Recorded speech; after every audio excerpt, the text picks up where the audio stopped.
Hey guys, it's Friday again. I'm in my hallway. This is one of my dogs. She's curious about why I'm sitting here in the hallway, which is kind of weird. Anyway, I'm here in the hallway today because we're going to talk about how to shoot in low light. Last week we did our manual review, but it was a lot of light. We had too much light almost. Although I guess most photographers would say there's never too much light because it just gives you all the options, right? So when you have low light, it's different. And I would say the Zen thing about shooting it in low light is kind of, if you think about, perfection is super hard to attain. And there are some times where you just can't be perfect in all of the ways. But you can be perfect in a couple of the ways, mostly in that you actually captured the shot.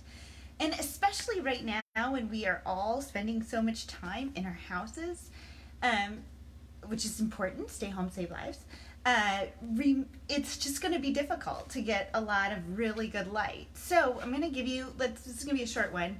I'm going to give you guys some tips about shooting in low light. So remember our three settings: ISO, aperture, and shutter speed. So what we need to do right now is to get that sensor to get all the light it can. We are going to be restricted though if we're shooting in our houses and we're not using a tripod. So the first thing I'm going to set is my shutter speed to the lowest I know I can go, which is 1/125th of a second, because I got the shaky hand. So maybe you can go down to 1/60th. Good luck for you if you can do that. Or you could use a tripod, or, don't hold your breath or whatever. But that's the first thing I always set when I'm shooting indoors, is my shutter speed. And then I build up what I can to get a good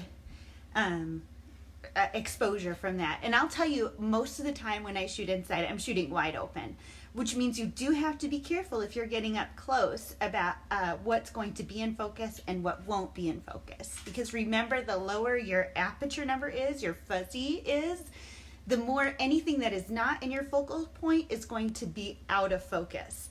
So this is important, a good exercise for you to figure out how to change your focal point. That's probably going to be some menus for a lot of you Canon and Nikon users.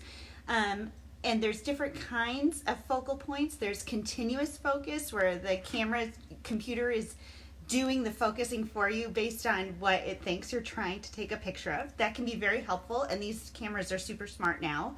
There's like a tracking focus, so that it'll, like, once you lock onto a person's face, you can move them around in the frame, but the camera will keep that person focused no matter where they go.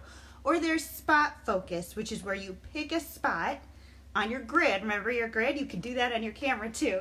And that's what you say your focus point is. So maybe we'll go into that next week and we can talk about that. But that's going to be an important thing for you to remember when you're shooting wide open indoors. The other thing to do is get that ISO up there. Remember, we talked about the trade-off with a high ISO is that it's going to be grainy. It's okay. It's not going to be perfect, but it's going to be perfect because you got the picture. So knock that ISO up. Start at least at 800. When I'm shooting inside, I know my camera's grain isn't too bad, up to 1600. So I would go up to there. But this is another point for you to decide what grain is obnoxious for you and what isn't obnoxious for you. So right now, I'm going to set my ISO at 800 and my shutter speed is at 125. So now I'm going to kind of see what the camera's telling me is if this is underexposed or correctly exposed. And it's telling me it's really underexposed. You can see my meter here. But you know what I liked a lot about indoor pictures though, is it's okay to me if they're a little dark. Hi, Mom. And I'll just, if I really love the picture and it's too dark when I see it, I can easily fix that in my post-processing. So don't worry about it being too dark, because the perfect picture is the one you actually took, okay? So my kids, and I know you probably are like, how are her kids so good? They are really good. I'm really proud of them. There's also bribing going on with this, so, But they're sitting, let me just show you. They're doing some reading time right now. So we're going to, which is something that happens in my house a lot. So we're going to take some pictures of them. I'm using a 50 millimeter fixed lens, which if you're thinking about what kind of lenses, if you want to invest in one, this kind of lens, the 50 millimeter, it's called the Nifty 50 because it's great for so many things. It's great. It's good for portraits. It's fine for portraits. It's also okay, wide enough to do indoor shots and even some outside stuff if you're not looking for a huge landscape, but kind of documenting your family. A Nifty 50 is a great first professional lens for you to get. Okay, so you've seen my kids.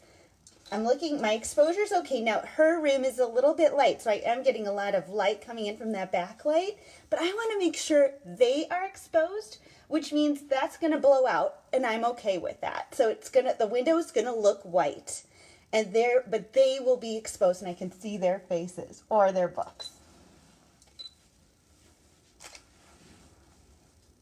All right, let me show you this picture that I just snapped. So, this is my ISO is at 800, my shutter speed is at 125, and my aperture is at 4 on this one. This is not a great picture, and you know why it's not, and I know you all know why. It's because I didn't move. So I'm going to get around, I'm going to crawl away real quick and snap a better one, and then I'll show you what I did.